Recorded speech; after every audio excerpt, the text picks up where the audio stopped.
Polarography polarography चाहिँ analyse गर्ने यस्तो खालको मेथड हो जसमा चाहिँ हामीले एनालाइज गर्ने सोलुसनलाई यस्तो तरिकाले इलेक्ट्रोलाइज गर्छौं कि त्यसबाट आएको करेन्ट र भोल्टेजको डाटा युज गरेर बनाएको ग्राफले चाहिँ हामीलाई त्यो सोलुसनमा के छ र त्यो कति एमाउन्टमा प्रेजेन्ट छ त्यो डिटरमाइन गर्नको लागि हेल्प गर्छ। इलेक्ट्रोलाइट भनेको चाहिँ इलेक्ट्रोएक्टिभ मेटेरियलको डाइल्युट सोलुसन हो जसलाई चाहिँ हामीले सुइटेबल मिडियम यानि कि धेरै मात्रामा चाहिँ डिफ्रेन्ट इलेक्ट्रोलाइट यानि कि बेस या सपोर्टिङ इलेक्ट्रोलाइट भएको मिडियममा राखेर चाहिँ हामीले एनालाइज गर्छौं। यो सपोर्टिङ इलेक्ट्रोलाइटको काम चाहिँ त्यो राखिएको डाइल्युट सोलुसनको चाहिँ कन्डक्टिभिटी र त्यसलाई करेन्ट क्यारी गर्ने क्यापेसिटी चाहिँ बढाउनु हो। कुनै पनि सेलमा चाहिँ कति भोल्टेज एप्लाई गर्दाखेरि चाहिँ त्यो भोल्टेजमा चाहिँ कति एमाउन्ट अफ करेन्ट फ्लो भइरहेको छ भनेर चाहिँ हामीले पोलेरोग्राम भन्ने इन्स्ट्रुमेन्ट युज गरेर चाहिँ मेजर गर्छौं। पोलेरोग्राफ भन्ने इन्स्ट्रुमेन्ट युज गरेर चाहिँ मेजर गर्छौं र योबाट अब्टेन गरेको कर्भ्स यानि कि ग्राफहरू हुन्छ नि त्यसलाई चाहिँ हामी पोलेरोग्राम्स भन्छौं र यही करेन्ट भोल्टेजको कर्भ यानि कि ग्राफबाट चाहिँ हामीले मेटेरियलको कन्सन्ट्रेसन नेचरहरू चाहिँ थाहा पाउन सक्छौं। अब इन्स्ट्रुमेन्टेसनमा जाउँ। अब इन्स्ट्रुमेन्टेसनमा चाहिँ सुरुमा छ dropping mercury electrode. Dropping mercury इलेक्ट्रोडले चाहिँ यहाँ क्याथोडको रूपमा काम गर्छ। यसलाई चाहिँ मर्करीले भरिएको हुन्छ र त्यो भरिएको मर्करी चाहिँ तलको जुन क्यापिलरी पाइप हुन्छ नि त्योको थ्रुबाट चाहिँ तल झर्छ। लगभग 2 देखि 12 सेकेन्डसम्ममा चाहिँ एउटा मर्करीको ड्रप झर्छ जुन चाहिँ हामीले क्यापिलरीको डायमिटर एडजस्ट गरेर चाहिँ हामीले त्यो झर्ने ड्रपिङ टाइम चाहिँ एडजस्ट गर्न सक्छौं। यसमा चाहिँ हामीले प्लस 0.4 देखि माइनस 1.8 भोल्टसम्म चाहिँ भोल्टेज एप्लाई गर्छौं। अब यो ड्रपिङ मर्करी इलेक्ट्रोड युज गर्दा फेरि यसको एडभान्टेज चाहिँ के छ भन्नु पर्दाखेरि चाहिँ फर्स्टमा चाहिँ छ ड्रपिङ मर्करी इलेक्ट्रोडको सरफेस एरिया चाहिँ जुनसुकै क्यापिलरीमा पनि रिप्रोड्युसेबल हुन्छ। यानि कि अब 2 देखि 12 सेकेन्डसम्म टक्क त्यो क्यापिलरी पाइपको मुनि एउटा मर्करीको ड्रप फर्म गर्छ हैन। फर्म गरिसकेपछि त्यो तल झर्छ नि। यस्तो हुँदाखेरि चाहिँ हामीले त्यो जुन टक्सिक इफेक्ट हुन्छ नि यानि कि इम्प्युरिटिज मिक्स भएर चाहिँ हाम्रो डाटाहरू इरर आउने ओर्ने त्यो इफेक्टबाट चाहिँ हामीले छुटकारा पाउन सक्छौं। किनकि एउटा ड्रप फर्म भएर झरिसक्दाखेरि फेरि नयाँ ड्रप फर्म हुन्छ नि भनेको चाहिँ अब इम्प्युरिटिजहरूले त खासै अब त्यो सुरुको ड्रपलाई पो इफेक्ट गर्छ त हैन। त्यो झरिसकेपछि नयाँ ड्रपलाई त इम्प्युरिटीले इफेक्ट गर्दैन नि त। त्यही भएर यो गरेर चाहिँ हामीले टक्सिन इफेक्टबाट छुटकारा पाउन सक्छौं। अर्को भनेको चाहिँ हामीले त्यसको सरफेस एरिया चाहिँ त्यसको ड्रपको वेटबाट पनि क्याल्कुलेट गर्न सक्छौं। यो युज गर्दाखेरि चाहिँ डिफ्युजन करेन्टको भ्यालु चाहिँ जुनसुकै टाइममा पनि स्टेडी आउँछ क्या, त्यसमा उतार चढाव हुँदैन र यो चाहिँ रिप्रोड्युसेबल छ नि त, अघि कुरा गरेकै छ। र अब यो ड्रपिङ मर्करी इलेक्ट्रोड युज गर्दाखेरि हुने डिसएडभान्टेजहरू चाहिँ कहिलेकाहीँ क्यापिलरी ट्युब ब्लक हुन सक्छ हैन। हामीले चाहिँ अर्को भनेको चाहिँ भोल्टेज हामीले चाहिँ प्लस 0.4 देखि माइनस 1.8 भोल्टसम्म मात्र एप्लाई गर्न पाउँछौं र मर्करी इलेक्ट्रोडको सरफेस एरिया चाहिँ फर्म भएको ड्रपै पछि चाहिँ यसको सरफेस एरिया चाहिँ चेन्ज हुन्छ। र अब यो ड्रपिङ मर्करी इलेक्ट्रोड पछि सेकेन्डमा छ मर्करी पुलको चाहिँ ओभर हाई सरफेस एरिया हुन्छ र यसमा कुनै पनि पोटेन्सियलमा चेन्ज आउँदैन र यो चाहिँ नन पोलराइजेबल इलेक्ट्रोडको रूपमा यसले काम गर्छ। र अब मेथोडोलोजीको बारेमा जानु, हामीले चाहिँ त्यो सोलुसनमा चाहिँ इनर्ट ग्यास यानि कि नाइट्रोजन इनर्ट होइन, हामीले चाहिँ त्यहाँ नाइट्रोजन सप्लाई गर्छौं जसको कारणले चाहिँ हामीले नाइट्रोजन पास गरेर चाहिँ त्यो सोलुसनबाट अक्सिजनलाई इलिमिनेट यानि कि हटाउन सक्छौं। किनकि अक्सिजन त्यो सोलुसनमा डिजल्भ भयो भने त हाम्रो डाटामा इरर आउन सक्छ नि त। त्यही भएर हामी नाइट्रोजन ग्यास सप्लाई गरेर चाहिँ त्यसलाई इलिमिनेट गरिदिन्छौं। सपोर्टिभ इलेक्ट्रोलाइट भएको कारणले चाहिँ यहाँ माइग्रेसन करेन्ट चाहिँ जहिले 0 हुन्छ र सपोर्टिभ इलेक्ट्रोलाइटको कन्सन्ट्रेसन चाहिँ हामीले एनालाइज गर्ने मेटेरियलको कन्सन्ट्रेसन भन्दा चाहिँ 50 देखि 100 टाइम्सलाई ग्रेटर हुन्छ। अब चाहिँ पोलेरोग्राफीले कसरी वर्क गर्छ त्यो जानौँ। हामीले चाहिँ कन्सिडर गरौँ एउटा पोलेरोग्राफिक सेल थियो अरे, र त्यो पोलेरोग्राफिक सेलमा चाहिँ हामीले क्याडमियम क्लोराइडको सोल्युसन राखेको छौँ, जसलाई चाहिँ हामीले एक्सटर्नल इएमएफ एप्लाई गर्छौँ। अब एक्सटर्नल इएमएफ एप्लाई गरिसकेपछि सोल्युसनमा रहेको पोजिटिभली चार्ज आयनहरू चाहिँ इलेक्ट्रिकल र डिफ्युजन फोर्सको कारणले गर्दाखेरि चाहिँ ड्रपिङ मर्करी इलेक्ट्रोडमा गएर एट्याच हुन्छ। अब सोल्युसनको अरू भागमा भन्दा पनि अब त्यो ड्रपिङ मर्करी इलेक्ट्रोड भएको भागमा त पोजिटिभली चार्ज आयनहरूको डेन्सिटी यानि कि कन्सन्ट्रेसन त बढी हुने भयो नि त अरू भागमा भन्दा। अब यसको कारणले चाहिँ त्यो इलेक्ट्रोडको सर्फेस एरियामा चाहिँ कन्सन्ट्रेसन ग्रेडियन्ट फर्म गर्छ। अब अहिले त यहाँ ग्याम भनेको त इलेक्ट्रिक र डिफ्युसिभ फोर्सले खेलिरहेको छ नि त, त्यसको कारणले यतिखेर फ्लो गर्ने करेन्ट चाहिँ इलेक्ट्रिक र डिफ्युजन फोर्सको सम बराबरको करेन्ट मात्रै यतिखेर फ्लो गर्छ। अब जब चाहिँ हामीले त्यो एप्लाई गरिरहेको भोल्टेजलाई इन्क्रिज गर्छौँ र त्यो सोल्युसनबाट करेन्ट कति फ्लो भयो त त्यसलाई मेजर गर्छौँ नि, त्यो मेजर गरिसक्दाखेरि चाहिँ हाम्रो ग्राफ यस्तो आउँछ, यो फिगरमा देखाए जस्तो। यहाँ एदेखि बी पोइन्टसम्ममा चाहिँ थोरै एमाउन्ट अफ करेन्ट मात्र फ्लो गरेको छ, जसलाई चाहिँ हामीले रेसिडुअल करेन्टको भन्छौँ, र यसलाई चाहिँ सपोर्टिङ इलेक्ट्रोलाइट र इम्प्युरिटिजहरूले क्यारी गरेको हुन्छ। र यो पोइन्ट बीदेखि चाहिँ इलेक्ट्रोडको पोटेन्सियल चाहिँ क्याडमियम क्लोराइड चाहिँ डिकम्पोज भएर चाहिँ क्याडमियम आयनमा चेन्ज हुन्छ नि, अब यतिखेर प्रड्युस हुने डिकम्पोजिसन पोटेन्सियलसँग चाहिँ इक्वल हुन्छ। त्यही कारणले चाहिँ पोइन्ट बीदेखि सीसम्म जाँदाखेरि चाहिँ करेन्टको एमाउन्ट चाहिँ इन्क्रिज हुन्छ, यानि कि जति धेरै क्याडमियम क्लोराइड आयन चाहिँ डिकम्पोज भएर चाहिँ क्याडमियम आयनमा चेन्ज हुन्छ नि, त्यति नै धेरै त्यहाँ फ्लो हुने करेन्ट पनि इन्क्रिज भएर गइदिन्छ। र पोइन्ट सीदेखि चाहिँ जुन अघि हाम्रो करेन्टको जुन भेल्यु इन्क्रिज भइरहेको थियो नि, त्यो भेल्युभन्दा चाहिँ बढी इन्क्रिज भएर जाँदैन क्या।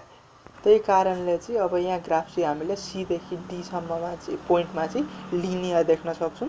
र यो पोइन्ट सीदेखि चाहिँ हामीले जति नै धेरै भोल्टेज एप्लाई गरे पनि त्योभन्दा बढी चाहिँ करेन्ट इन्क्रिज हुँदैन क्या। र यो पोइन्ट सीडीमा चाहिँ जुन हामीले लिनियर ग्राफ अप्टेन गरेको छौँ नि, हामी यसलाई चाहिँ लिमिटिङ करेन्ट भन्छौँ। र यो रेसिडुअल करेन्ट र लिमिटिङ करेन्टको बिचमा जुन बिसी ग्राफ छ त्यसलाई चाहिँ हामी डिफ्युजन करेन्ट भन्छौँ, र यसलाई हामी जेनरली चाहिँ आइडीले रिप्रेजेन्ट गर्छौँ। अब चाहिँ हामी लिमिटिङ करेन्ट यानि कि जुन सिडी थियो नि अहिलेको ग्राफमा, त्यसलाई इफेक्ट गर्ने फ्याक्टरहरूको बारेमा कुरो गरौँ। यसलाई चाहिँ residual current, migration current, diffusion current, kinetic करेन्टहरूले चाहिँ इफेक्ट गर्छ। अब अलिकति डिटेलमा जाउँ। फर्स्टमा चाहिँ अब रेसिडुअल करेन्ट, रिडक्सन आयन यानि कि क्याडमियम क्लोराइड चाहिँ डिकम्पोज भएर क्याडमियम आयनमा जबसम्म चेन्ज हुँदैन नि, अब यो रेसिडुअल आयन चाहिँ नहुँदा पनि हाम्रो चाहिँ करेन्ट फ्लो भएको चाहिँ जिरो चाहिँ सँग इक्वल हुँदैन क्या। अब खासमा चाहिँ त्यही रेसिडुअल आयनले चाहिँ हाम्रो करेन्टलाई फ्लो गराएर चाहिँ हाम्रो करेन्ट आउने हो होइन। अब त्यो रेसिडुअल आयन नहुँदा पनि त्यहाँ चाहिँ करेन्ट जिरो हुँदैन क्या। यो कसरी हुन्छ भन्दाखेरि चाहिँ अब जब चाहिँ हाम्रो मर्करीको ड्रप टक्क क्यापिलरीको इनमा चाहिँ ग्रो गर्छ नि त, त्यतिखेर चाहिँ टक्क सपोर्टिङ इलेक्ट्रोलाइटहरू आएर त्यो मर्करी ड्रपमा चाहिँ एट्र्याक्ट हुन्छ क्या, वरिपरि आएर बसिदिन्छ। यदि त्यो ड्रप चाहिँ नेगेटिभली चार्ज छ भने त्यतिखेर चाहिँ त्यो सपोर्टिङ इलेक्ट्रोलाइटको पोजिटिभली चार्ज आयनहरू आएर बस्दिन्छ होइन। र यदि त्यो ड्रप चाहिँ अब पोजिटिभली चार्ज छ भने त त्यस्तै भाइस वर्सा नेगेटिभली चार्ज भएको आयन आएर बस्दिन्छ। कन्सिडर गरौँ हामीले चाहिँ सपोर्टिभ इलेक्ट्रोलाइटको रूपमा चाहिँ पोटासियम क्लोराइड सोल्युसनलाई युज गरेको छौँ, र हाम्रो मर्करीको ड्रप चाहिँ नेगेटिभली चार्ज छ अरे, र यतिखेर चाहिँ हाम्रो अब पोटासियम क्लोराइड सोल्युसनको चाहिँ पोटासियम आयन गएर चाहिँ त्यो ड्रपमा गएर एट्र्याक्ट हुन्छ क्या। त्यहाँ गएर यसरी एट्याच भएर बस्दा पनि पोटासियम क्लोराइड सोल्युसन चाहिँ पोटासियम एटममा त अब चेन्ज हुँदैन नि त, किनकि पोटासियम क्लोराइड सोल्युसनलाई ब्रेक गरेर पोटासियम एटममा चेन्ज गर्न त हामीलाई हाई नेगेटिभली पोटेन्सियल चाहिन्छ नि त। त्यही पनि अब पोटासियम आयन चाहिँ नेगेटिभ चार्जमा एट्र्याक्ट हुने भएकाले त्यो मर्करीको ड्रपमा को वरिपरि आएर बसिदिन्छ र यसले चाहिँ इलेक्ट्रिकल डबल लेयर चाहिँ त्यो मर्करी ड्रपमा वरिपरि आएर बसेर त्यसको इलेक्ट्रिक डबल लेयर फर्म गरिदिन्छ। अब यसले त त्यो नयाँ बनेको ड्रपलाई त चार्ज बनाइदिने हो होइन, त्यहाँ आएर बसेर। अब फेरि त्यो ड्रप झर्छ, फेरि नयाँ ड्रप फर्म हुन्छ नि, त्यसलाई पनि अब त्यसरी नै आएर डबल लेयर फर्म गरिन्छ, त्यसलाई चार्ज बनाइदिन्छ, त्यो पनि झर्छ क्या। अब यसको कारणले चाहिँ जति हामीले त्यो सोल्युसनमा चाहिँ पोटेन्सियल हामी बढाउँदै जान्छौँ त्यति नै करेन्ट चाहिँ अब त्यहाँ फ्लो भइरहन्छ क्या। यही कारणले गर्दाखेरि सपोर्टिभ इलेक्ट्रोलाइट यानि कि पोटासियम क्लोराइड सोल्युसनको कारणले गर्दा। अब यदि त्यो इलेक्ट्रोलाइट यानि कि पोटासियम क्लोराइड सोल्युसनमा चाहिँ अरू इम्प्युरिटी छ भने त्यसको कारणले पनि त त्यहाँ इलेक्ट्रिसिटी फ्लो गर्छ नि त होइन। अब यही चाहिँ जुन चाहिँ सपोर्टिभ इलेक्ट्रोलाइट र इम्प्युरिटिजको कारणले त्यहाँ इलेक्ट्रिसिटी फ्लो भइरहेको छ त्यसैलाई नि हामी रेसिडुअल करेन्ट भन्छौँ। रेसिडुअल करेन्टलाई चाहिँ हामीले के भन्न पायौँ भन्दाखेरि फराडिक करेन्ट र कन्डेन्सर करेन्टको समलाई नि हामी चाहिँ रेसिडुअल करेन्ट भन्न पायौँ नि त। अब फराडिक करेन्ट भनेको चाहिँ इम्प्युरिटिजको कारणले फ्लो गर्ने करेन्ट, कन्डेन्सन करेन्ट भनेको चाहिँ हाम्रो सपोर्टिभ इलेक्ट्रोलाइटको कारणले फ्लो हुने करेन्टलाई चाहिँ हामी कन्डेन्सन करेन्ट भन्छौँ। अब यसको सम चाहिँ रेसिडुअल करेन्ट हुने भयो। अब रेसिडुअल करेन्ट पछि छ माइग्रेसन करेन्ट। इलेक्ट्रोएक्टिभ मेटेरियल चाहिँ इलेक्ट्रोडको सर्फेसमा दुईवटा प्रोसेसले चाहिँ त्यहाँ गएर रिच गर्छ। फर्स्ट प्रोसेस छ इलेक्ट्रोडमा फर्म भएको इलेक्ट्रिकल फिल्डको कारणले गर्दाखेरि चाहिँ हाम्रो चार्ज पार्टिकलहरू चाहिँ इलेक्ट्रोड भएको ठाउँमा माइग्रेसन गरेर पुग्छ, जसको कारणले चाहिँ अब त्यो इलेक्ट्रोडको सर्फेसमा रहेको पोटेन्सियल र सोल्युसनमा रहेको सर्फेसको पोटेन्सियल चाहिँ फरक हुने भयो नि त। र अर्को भनेको चाहिँ हाम्रो एनालाइज गर्नुपर्ने जुन एउटा मेटेरियलहरू छ त्यसलाई चाहिँ डिफ्युजन गर्न, यानि कि जस्तै क्याडियम क्लोराइड थियो नि, अब क्याडियम आयन फर्म गर्नको लागि जुन इलेक्ट्रिसिटी चाहिन्छ नि यानि कि करेन्ट चाहिन्छ, र अर्को अघि भनेकै प्रोसेस यानि कि इलेक्ट्रोडको वरिपरि चाहिँ इलेक्ट्रिक फिल्डको कारणले अब चार्ज पार्टिकलहरू जानको लागि चाहिने करेन्ट छ नि त्यसैलाई नै हामी माइग्रेसन करेन्ट भन्छौँ। अब माइग्रेसन करेन्ट पछि छ डिफ्युजन करेन्ट। अब यो पोलेरोग्राफीमा चाहिँ मेन भनेको चाहिँ डिफ्युजन करेन्ट हो क्या। यो डिफ्युजन करेन्ट चाहिँ हाम्रो सब्स्टेन्सहरू चाहिँ ड्रपिङ मर्करी इलेक्ट्रोडमा कुन कन्सन्ट्रेसनमा चाहिँ रिड्युस भइरहेको छ, अक्सिडाइज भइरहेको छ, योसँग चाहिँ डाइरेक्टली प्रोपोर्सनल हुन्छ। र यो डिफ्युजन करेन्टलाई चाहिँ हामी इल्कोभिक इक्वेसन युज गरेर पनि क्यालकुलेट गर्न सक्छौँ। यानि कि डिफ्युजन करेन्ट आइडी भनेको चाहिँ 607 N C D को पावर 1/2 M को पावर 2/3 र T को पावर 1/6 फर्मुला युज गरेर चाहिँ निकाल्न सक्छौँ, जसमा अब यहाँ आइडी भनेको त डिफ्युजन करेन्ट भइहाल्यो। यसलाई चाहिँ हामी माइक्रो एम्पियरमा मेजर गर्छौँ होइन। एन भनेको चाहिँ number of electron transfers per ion, C भनेको concentration in milligram per litre, D भनेको चाहिँ diffusion coefficient of reducible ion in C M square सेकेन्डको माइनस, यम भनेको चाहिँ mass of mercury flowing per second in milligram, र T भनेको चाहिँ dropping time सेकेन्डमा है मेजर गर्छौँ। र यो इकोभिक इक्वेसनले चाहिँ डिफ्युजन करेन्ट चाहिँ इलेक्ट्रोएक्टिभ मेटेरियलको कन्सन्ट्रेसनसँग चाहिँ डाइरेक्टली प्रोपोर्सनल छ भन्छ। र यो इक्वेसन युज गरेर चाहिँ हामीले क्वान्टिटेटिभ एनालाइसिस गर्न पनि सक्छौँ क्या, किनकि अब सी भनेको त कन्सन्ट्रेसन हो नि त। योबाट चाहिँ हामी क्वान्टिटेटिभ एनालाइसिस गर्न सक्छौँ। र यो आइकोभिक इक्वेसन चाहिँ इलेक्ट्रोडको कर्वेचरलाई कन्सिडर गरेर नलिएको भएर यसको अर्को मोडिफाइड इक्वेसन चाहिँ ल्याङ्गेन र लोवर्डिजले दिएका छन्, जुन इक्वेसन चाहिँ ID is equals to 607 N C D को पावर 1/2 M को पावर 2/3 T को पावर 1/6 ब्राकेट 1 + 39 D को पावर 1/2 M को पावर -1/3 T को पावर 1/6 हो। अब यो ब्राकेटभित्र रहेको जुन टर्म छ नि यसले चाहिँ लिनियर र स्पेरिकल डिफ्युजनको डिफरेन्सलाई चाहिँ यहाँ रिप्रेजेन्ट गर्छ क्या यो ब्राकेटभित्र रहेको टर्मले। र योबाट आउने करेस्पोन्डिङ करेक्सन गरेर आउने एभरेज भ्यालु चाहिँ 2 देखि 6% टोटल करेन्ट भन्दा चाहिँ माथि हुन सक्छ। जुन चाहिँ अब करेक्सन गरेको हो नि त हामीले। र यो इक्वेसन चाहिँ एक्युरेट वर्क गर्नु छ भने हामी यो इक्वेसन युज गर्छौँ। र लास्टमा छ काइनेटिक करेन्ट। यो लिमिटिङ करेन्टलाई चाहिँ नन इलेक्ट्रोलाइट रियाक्सनको रेटले पनि इफेक्ट गर्न सक्छ, जसलाई चाहिँ हामी काइनेटिक करेन्ट भन्छौँ।